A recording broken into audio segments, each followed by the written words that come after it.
Assalamualaikum guys. So bersambung dengan part 2 untuk video yang sebelum ni kan, untuk review arm. So hari ni aku akan bagi tahulah semua daripada segi aku dah pakai, pengalaman aku dah pakai, daripada harga, cara pasang dia, apa benda yang kena set up, apa benda yang perlu dimodifikasi ataupun PMP, semua akan aku cakap lah dalam video ni. Okay, first kita pergi ke harga. Kalau harga ni macam dah video sebelum ni aku dah bagi tahu kan, dalam 500, average 500 lah. So memang betul ada kedai-kedai yang seller tu ambil kesempatan, dia buatlah harga mahal sikit, dalam 500 setengah atau 590 lah paling mahal. Pun ada juga yang seller menjual dalam harga 600. Itu ikut luck dia lah kan. Tapi aku dapat dekat seller ni dalam 500 tepat. So jackpot lah kan, boleh cakap kan. So okey lah, dapat yang murah. Harga dia memang 500, memang tak lari lah daripada 500. Kalau korang jumpa brand Hypertech harga dalam 300 setengah, 200 setengah, senang cakap bawah daripada 500, itu mestilah kopi. So nak beli ni biarlah berhati-hati, sebab Hypertech ni pun dah banyak kopi. So second kita pergi dekat kualiti. So kualiti dia aku dah pakai dalam dekat sebulan. So yang video aku upload tu sebenarnya dah lama, cuma masa je aku tak ada yang sesuai. So okay, aku dah pakai dalam lebih kurang sebulan arm ni. So far okay, tak ada masalah. Aku dah pernah naik genting dah pun guna arm ni. Tak ada masalah mat. Memang keras. Lubang boleh cakap aku dah pernah langgar. Bukannya aku saja langgar lah, terlanggar. Waktu malam memang tak nampak. Lepas tu terlanggar lubang. Aku tengok arm okey, tak ada goyang, tak ada bengkok. So memang kukuh. Lagi satu, daripada kalau kita bawa double, bawa 2 orang, dah pernah juga. Setakat ni pun masih lagi bertahan lah, tak ada bengkok ke apa. So untuk brand ni memang aku bagi 5 bintang lah, daripada segi ketahanan. So okay, untuk cara pemasangan pula, apa benda yang nak dimodifikasi, apa benda yang PMP. So kalau arm ni untuk Y15 sebenarnya PMP, tapi dia punya bush ke washer, dia punya untuk mono korang kena ubah sikit. Sebab kalau dapat dekat arm ni, washer dia taruh dekat luar sini tau, dekat luar skru. Faham tak? Dekat luar ni.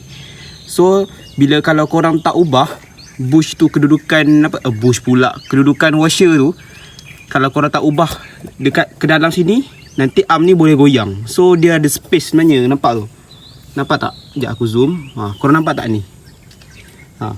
Dia ada space sebenarnya, dia ada space kosong. So kalau untuk washer yang dia bagi tu, korang dia asal kat sini, korang kena ubah dekat dalam, kiri dan kanan. So korang boleh masuk mono. Kalau korang tak ubah, dia punya mono ni boleh goyang guys. Itu je lah. Daripada kalau bush poly bush yang untuk sub ni, PMP lah, tak ada apa-apa. Belakang ni pun tak ada apa, tak ada modifikasi, just PMP je. Dia punya bush pun semua boleh pakai ori balik. Sub ni dia bagi lah, sub dengan nut ni ada arm khas untuk arm ni dia bagi. Untuk itu je lah kalau dia punya daripada segi nak modifikasi ke PMP ke untuk model Y15. Yang lain tak ada apalah kot, tu je lah. Okay, ni yang keempat. Ini yang korang nak dengar kan, torque speed. Betul ke orang tanya, bang, torque speed kalau pakai arm panjang 2 inci 3 inci torque speed bertambah, betul ke daripada arm standard? Jawapan dia ni hanya pendapat aku. Memang betul torque speed agak bertambah kalau korang pakai arm alloy ni. Tak kisahlah yang brand apa-apa, yang panjang daripada standard, memang torque speed akan bertambah. Tapi taklah bertambah ketara, dalam sikit lah beza kan. Sebab apa aku cakap bertambah? Kalau korang tengok, okey, apabila arm makin panjang, dia long sebenarnya. Kalau arm pendek ni dia makin pick up. Itu je lah yang aku boleh cakap daripada segi sains. Aku tak tahu nak cakap macam mana, tapi yang aku boleh cakap, arm makin panjang makin long, arm makin pendek dia makin pick up lah. Tapi kena ingat, kalau arm makin panjang ni, Kalau untuk gear 1 dia akan rasa berat sikit lah. So korang kena set balik lah sprocket korang macam mana kan. Ni pun aku punya adjust rantai aku dah tarik habis. Kalau korang boleh tengok, kau rapat mat, serupa pakai arm 3 inci. Boleh cakap jarak 3 jari je. 3 jari mat, padahal arm baru 2 inci. Ni aku tarik habis. Memang rasa top speed dia pergi kan. Tapi pick up akan rasa berat sikit lah. Biasa sebab daya tekanan angin. Aku pun tak tahu nak cakap macam mana daripada segi sains. Tapi yang boleh cakap, makin arm panjang makin long. Tapi pick up berat. Okey. Kalau kita nak sembang pasal top speed ni, sebenarnya panjang kalau aku nak buat video. Tapi aku yang boleh ulas, kalau dekat highway tu kita kena pandai main angin lah sebenarnya kan, nak dapat top speed. So tunduk tu first satu, sebab aerodinamik. Lepas tu pandai-pandai korang lah macam mana kan. Ada orang fly, ada orang tunduk, ada orang macam-macam cara. Tapi kalau aku tak payah kot fly, sebab cukup lah tunduk, lebih kurang je rasa je. So kalau pendapat aku lah, kalau korang just tukar arm tapi enjin semua standard, top speed tu boleh bertambah, tapi mempunyai jarak yang jauh. Jarak korang lock lah, kiranya macam korang lock dekat highway tu, jarak yang panjang baru dapat top. So kalau korang nak main sekilo 2 kilo, korang tak rasa dia punya lajak top speed tu kalau arm panjang ni kan. So kalau ada salah apa-apa, kau jangan ngecam aku lah. Ini just pendapat aku. Satu lagi kalau orang cakap, bang pakai sprocket apa yang sedap bang?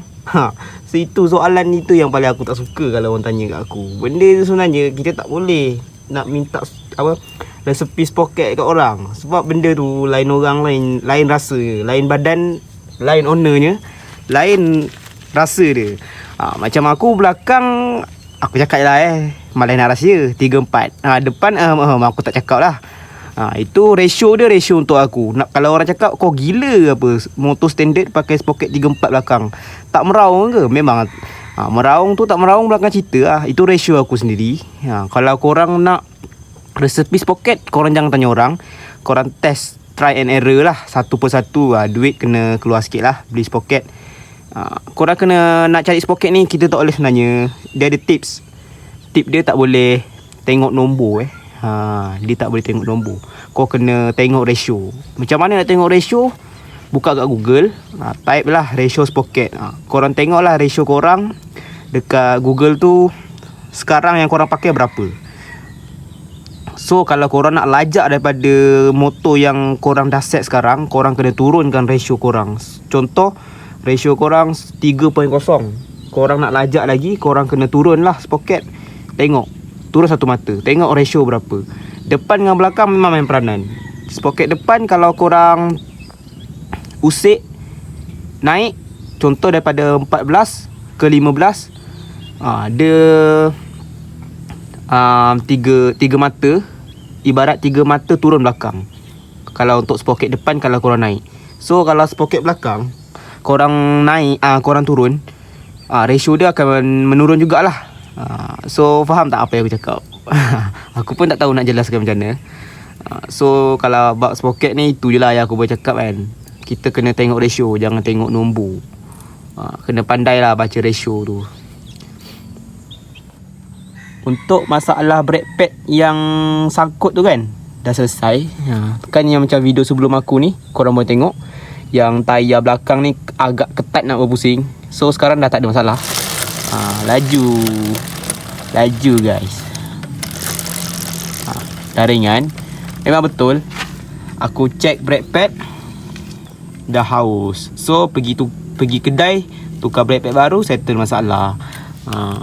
Dia kalau tayar berat lain macam, selalu brake pad tu dah habis lah.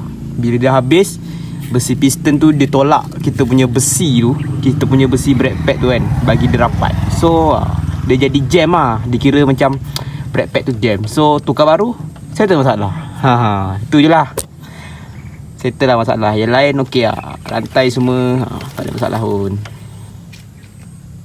Sampai di sini sajalah video ni. Aku rasa kan dah tak ada benda aku nak cakap. Daripada harga semua aku dah beritahu. Sini depan sikit. So jangan lupa subscribe, like, share dan komen InsyaAllah ada benda konten yang menarik lagi untuk aku dan motor ni dan motor SX aku. Okay, ciao.